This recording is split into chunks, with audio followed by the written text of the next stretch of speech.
Hey guys, welcome to another Real Estate Chronicles podcast. And this one is super special for your boy.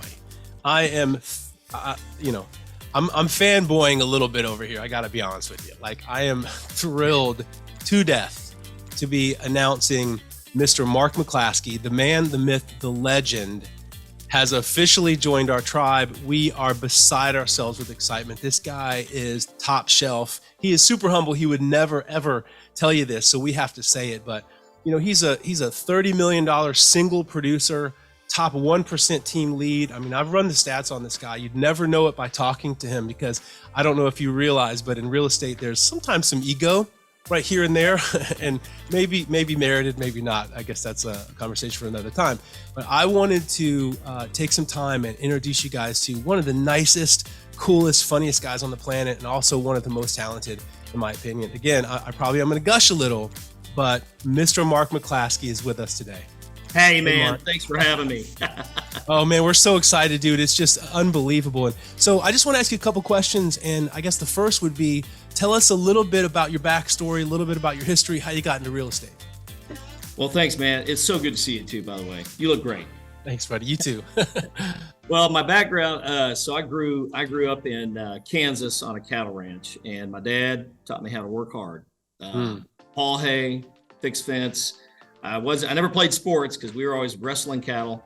I decided I wanted to be, get off the farm someday and work in radio and television. And so I went and got my broadcasting degree at Kansas State University, and then ended up moving out to Charlotte, working in radio and television, and then decided to get into real estate, which sometimes I joke was the biggest mistake of my life. It's a lot of work. Don't tell the new agents. I know. No, it was. They probably need to hear that. No, it was everything's all about timing. I got in 2009, and the crash happened right about that time, and so you learned a lot. I learned a lot during that time, but it was really a life-changing event, deciding to get into real estate, and it's changed my life to this day. So that's kind of a little bit of my background. That's amazing. So what made you want to get into TV and radio? I think growing up, driving tractors on the farm, just hearing the radio DJs, seeing the news anchors, I thought, ooh, I want to be on TV. I want to be on the radio. Sure. And you get into it, and you realize it's not as glamorous as it looks, right? The grass isn't always greener on the other side. But I ended up getting into sales because I was like, oh, the sales guys are the ones driving the nice cars, not the news anchors on TV or the radio DJs.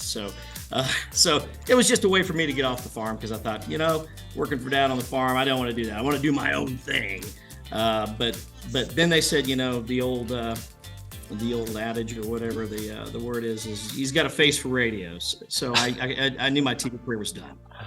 Well, we won't go there. I think our crew over here think you're one of the handsome ones. You're one of the good-looking realtors. So I'll just go out and say I'm happily married, but I think you're a stud. Let me just say. Thanks, buddy.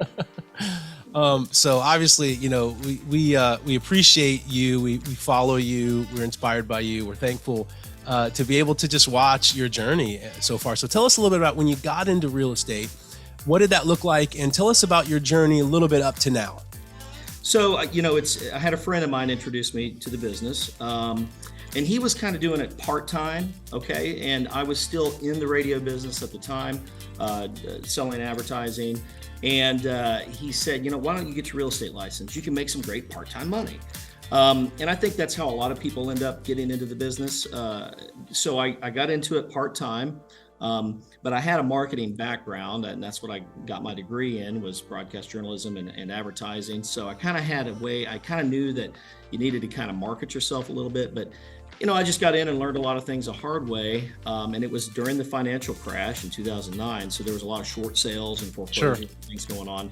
But I do remember this. It was really funny because in Charlotte at that time, I think the average house sale was maybe $300,000 or something like that. But I do remember it was my first year part-time, and I had this, I think it was a buyer that was in the $250,000 price point. And I had shown him 30 or 40 houses, and we were ready to write a contract. And I remember talking to this agent that was all over billboards. It was a big agent at the time. And we kind of were having a side conversation, and she was like, "You're new to the business?" I said, "Yeah." I said, "Man," I said, this is great. I said, "I'm about ready to write this contract. We're about to do this deal. I'm going to make like 7 or 8 grand." I said, this is awesome." And she goes, "Well, that's great." She goes, "I think it's awful." She goes, "I had somebody the other day, I was driving around for $300,000 and I showed them 15 houses and all I'm going to make is $9,000." And I was thinking, $9,000? So she was spoiled and had been in it, but I distinctly remember I was like, man, that's yeah, this is going to be good if I can stick with it. I love that analogy. That's brilliant. Reminding ourselves, remembering how blessed we are in this industry to be able to serve people and put food on the table. It's a gift. Totally. When we first, so you talked about being in TV and radio and kind of, all that shines isn't gold and all that. When I got into the music business, I found out the same thing behind the scenes. I used to use the analogy of the great and powerful Oz. When you get there, you realize that it's really just a short guy behind a curtain pushing buttons and pulling strings. It's just not at all what you think. And when we moved originally when our band moved to Florida to get signed, I remember driving across was it the Sunshine Skyway? Howard Franklin. It was the Howard Franklin Bridge from Tampa to St. Pete. And we were like in awe. We were aghast at the beauty. We're looking around going, oh my gosh. We're all pretty young at the time. We're like, oh my gosh, I cannot believe we're here. Look at how incredibly gorgeous this is. And we looked around at everybody in the cars and nobody was looking. Nobody. Yeah. Everybody. It's like they didn't even know it was there. Mm-hmm. And it just, that stuck with me. So that's a good point, and hopefully a reminder to everybody listening today to, take a moment and recognize how incredibly blessed you are. Totally. That's awesome. So from there, tell us a little bit about the journey of kind of where you started, sort of how you built up the business that you have, kind of how that took place, and some of those building blocks. Sure. And kind of doing it part-time, and that's how I think a lot of, if you have your job, your stable income, and you want to start getting into real estate, you kind of get into it and have somebody help you. I really didn't have a lot of help. My buddy that introduced me, he had a full-time job with corporate America. So I ended up getting with a firm that, kind of let me do my own thing, which was kind of nice because I came from a corporate America, selling radio and television advertising. So I kind of had I had some corporate America experience. So I kind of appreciated the fact that they kind of let me kind of go out there and do some things, but I realized I was making a lot of mistakes. But you do that. What got me started and what got me kind of going in a direction of branding, so to speak, it was funny because I had a lot of my friends that were in the radio business, and they ended up getting out because the financial crash happened. So they left the radio business and they went to different types of mediums. Like I had one friend go to the movie theater company. So they were selling movie theater ads, right? And then I had another friend go over to it was a marketing company that was selling advertising to grocery stores, okay, like different displays. Sure. So all my radio buddies that I used to work with and sell radio advertising with went to these different mediums because radio was kind of one of the first advertising budgets that was cut with corporate when the crash was going on. So they all knew I was starting to build my real estate career. So I was their first call when they went to their new job. Hey, Mark, you're in real estate. Why don't you buy some of these movie theater ads? Wow. And I'm like, okay. So I didn't read the contracts. I signed. I was like, all right, I'll sign it. You're my buddy. So I signed up with the movie theater ad company, and I signed up with the grocery cart people. And I was spending, $3-4 grand a month out of my pocket. And I was a single guy at the time. And, I had my full-time job, which was supplementing this, but I ended up buying all these ads, and I had these long-term contracts because I didn't really read them right. I learned the hard way. And, but anyway, so after 6-7 months, people were like, hey, I saw you on the movie theater ads. I saw you on the grocery carts. And I don't know if that really helped, but it started getting out there, and then I started doing a few deals in here and there. But that's how I got my branding out. Was all my old radio buddies sold advertising to me, and I bought into it. Right. So that helped you kind of build the foundation. Yeah, I'd say from there. Yeah, you took it. And then from there, you get level. your sphere business going, and then start getting the repeat business. So let me ask you sort of the big question, which is, if you had to alchemize, and fast forward to today, if you had to alchemize what made you successful, what would you attribute that to? I would say, always do the right thing. for your customer. I don't want to sound like but if you just do the right thing, like I can think of several times. I remember one time, Marcus, there was I think it was a listing that I had in Rock Hill, and it was about to fall apart. And it was because of some repairs that weren't done or something like that at the time. And it was going to cost maybe $300 or $400 or $500. And it was no fault of the seller, no fault of the buyer. It was about to fall apart. And you know what? I said, I'm just going to pay for that. And I took care of it and saved the deal, and I made $9,000. Not that that was the right thing to do. And I'm not saying go spend your commissions on things to make it happen, but there have been times where things just didn't come together. And if you just do the right thing, and a lot of times it boils down to money with your clients, but if you just do the right thing, they're going to refer you out if you don't burn bridges. And especially too, I think it comes down to working with others. Like you and I, we've done deals together. Sure. And we work at the same firm.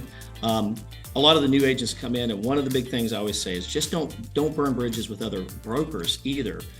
Because clients are going to come and go, but you're going to be working with these same brokers over and over again down throughout the years. And it just comes down to just treating other people the way you want to be treated, right? I mean, we are negotiating. We have a fiduciary for our clients and our sellers. And of course, that's paramount. But really, it just comes down to just treating other people with respect and doing the right thing and being professional. Corporate America taught me a lot of professionalism, and I brought that over into my real estate world. But you're to work with brokers sometimes back and forth that aren't great to work with. You're like, man, I just wish they would just do this, but you kind of have to just maybe grit through it and don't burn those bridges. Because I can tell you there's been times where, if you do the right thing, you're in multiple offer situations, the other broker knows you're good to work with, you'll get it done. That can come to really pay off down the road. I don't know. That's just kind of what I've always run with. No, that's really well said. I think that's incredible advice for newer agents or even some of your more wizened, veterans. I always felt like when you're in a transaction, whether you're in the same firm, you're on the same team, so to speak. Even though you're representing different clients, you're both working together towards the same goal, which is to bring your clients, your highest and best opportunity, and make sure that you're serving their best interest. And you really can't do that unless you're working together. I know there are agents out there that they want to be the bulldogs and they want to, come in and there's a time and a place for that. I just don't think you have to be that way all the time. And I think some people fall into that and feel like, well, I'm the bulldog for my client, which is great. Look, if it works for you, that it works for you. And I'm not, again, denigrating that. I just don't think it has to be that way. I enjoy, and I love people like you, I enjoy working with people, getting to know them. One of the things about you that's so interesting to me is you're a bit of an anomaly to me personally, because you're the consummate professional, you're sharp as a tack, you're just you're funny, you've got all these great qualities, and you've got this good old boy kind of aw shucks thing down that's genuine. I mean, you really are. You're talking about from Kansas Farm, right? But yet you are a freaking beast. Like you are. I mean, it's just crazy how much business you do, and you could, out of almost all the people that I know, be someone that flaunts it or lets your ego get the best of you or whatever. And yet you still, and this is, I believe in my heart of hearts, one of the reasons why you're so successful is that you come from a humble place and you do put other people's needs ahead of your own. You do care for them. You have a genuine heart. You do make sure that you are doing the right thing always. And man, I'm telling you, that is the key. Well, it's the key to success for a lot of people, but I think people get caught up in being a celebrity, or they get caught up in, trauma from their past and they're trying to fill some hole or whatever. And, this is a great business for doing that if you're successful. But it always comes back to bite you. And let me just say, for all of us, we appreciate you leading this industry with integrity, and it means a lot. So we thank you. Well, I appreciate that. Yeah, I think it's, it's funny because I got into the business, like I said, I wanted to be on radio and TV. I wanted to be the big flashy thing, right? I think it was because I was on a farm and I was like, oh, there's something more out there. And a lot of people may come from that background or whatever it is, and then you get into, like you just said at the beginning, you get in and you realize maybe it's not everything it's cracked up to be. But what I did learn early on, I thought, oh, wow, if I get into real estate and I start making a lot of money, I'm going to have, the nice cars, the nice things. And it was really funny because I started getting into, and then when you get into the business and you start selling $1 million houses, right? You work your way up, you realize no matter how much money you make, there's always somebody that's making more and has more than you. So I guess maybe that's the constant humbling that this business can provide. You should work with some clients. It's like, wow, they've got a whole set of different problems than I got. So, but that's cool. You meet all sorts of different people in this business. It's cool like that. As the wise and famous philosopher Biggie Smalls once said, "No money, more problems." Through that. Man, okay, so let's wrap up here. I know you're a busy guy and you got a lot going on. So you're in a position now where you have, let's just cut to the chase. We talked to you about eXp Realty for, I think, 4 years, and I'm not because, hey, look, here's the deal. A lot of us don't understand. We don't know. We don't know. And, we realize a lot of us have come to the conclusion that there is no retirement parties for realtors. They don't exist. It's called a funeral, right? And so we have to find a way to kind of break out of that mold and get off the hamster wheel. So just curious, I'm not going to give you a hard time, but because it takes what it takes. It took me a long time as well, and I wish I would have done it sooner. But just curious, tell us a little bit about what that transition was, what caused you to make that decision. Where are you now with it? What is it that you think, how can it impact your business and your life and all that? Let us know a little bit about that. Well, thanks. I will say I'm slow to come to decisions. It takes me a while, probably because I'm not the smartest, but I will say, Marcus, I was eighth in my high school class, my graduating class. So I do like to kind of brag about that. Okay. Just don't ask me how many I graduated with. 16. Okay, well, there you Small go. school, but I like to say I was in the top 8, which maybe that was true. Anyway, you know what they call the bottom of the medical graduating class, right? Doctor. Right, that doctor. That's right. Well, it was a long decision, and you can always say coulda, shoulda, woulda. There was a lot of factors, a lot of life circumstances. It wasn't necessarily maybe good timing for me, and it might not be good timing for somebody else, right? Absolutely. I was having a kid. We were building a house. It was a lot of life circumstances going on. And again, where the franchise I was with, they were like family. I had been there. Absolutely. Since I got my license in 2009. They're still family, right? Absolutely. Nothing bad to say, but to the point of those life circumstances, once those things happened, then I had to kind of look ahead and maybe there's some different choices I can make now for the future of my son, my family. And not that it was I made great money and it was a great situation, but when I really looked down, and I looked everywhere, I did, I talked to everybody. And when you're at some certain level, you get a lot of calls, recruitment calls. Hey, Mark, I'll keep everyone off the radar here, but didn't a really famous owner of a big company fly you out somewhere or something? Did I dream? Okay, you know what? Forget that. Let's move on. Sorry, go ahead. Yeah, that happened. So again, slow to make my decisions, but once I finally sat down and I looked at what I was paying in and what I had, I just was like, wow. A lot of factors going into it. I really don't know how to put it all into one here, but it just was a no-brainer once I looked at my numbers and what it could be, and the platform that is the structure of this company. It was just like, wow, this is a no-brainer. And then I finally came over and I'm like, wow, this is exactly what it was cracked up to be. Is the grass always greener? No, it's not. And there's always, things you can learn. And, Sure. and what I love about it is there's so many things I haven't learned yet. If I can get out of the trenches, because I like to be in those trenches. I used to shovel manure out of the trailers for the horse and cattle trailers. I like to be in the trenches to a degree, but yeah, it's there's so much here that it's unbelievable. So timing might not be right for everybody, but for me, when I finally made the decision, it was like, oh man, should have listened to Marcus 4 years ago. Everybody has their own timing. Really, the only reason I even brought that up is because I think it's important for people to hear that you did a lot of due diligence, like an exorbitant amount of due diligence, which you needed to do. and you came to the same conclusion that I came to, and a lot of other people have come to. And for me, it's really more about our gratitude just to have you a part of the family.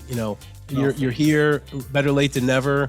We can start building and doing some really special stuff, because honestly, Mark, man, we love you and we're so thrilled to have you as a part of the family. Obviously, you're a prolific producer and leader and team lead, but you're just such a great guy. You're just a genuine person, and you deserve all the success, man. We couldn't be happier to have you. I appreciate it, man. I'm glad to be here. And again, it's working with people, right? We're working with people, and I respect you guys, and I appreciate the support you've had. And I'm just excited, man. We got some good things down the road. I'm really happy. Good things in store. If you guys, anybody listening on this call has any interest in finding out a little bit more about this, give Mark a call. He can give you some ideas and tell you kind of what he went through and kind of what his process was like. Maybe you can skip over the 4 years and see if it's for you or not. We just appreciate, Mark, you so much coming on and spending some time with us today, sharing your story, sharing your vibe, sharing the love, and just being who you are, brother. Hey, man, I can tell you what not to do. I've learned things the hard way. So I appreciate you, and I appreciate the opportunity. I look forward to this, guys. I really do. It's going to be fun. It's going to be a great ride. Rock and roll, baby. All right, man. We'll talk soon, Mark. Have a great day, bud. Sounds good. See you later.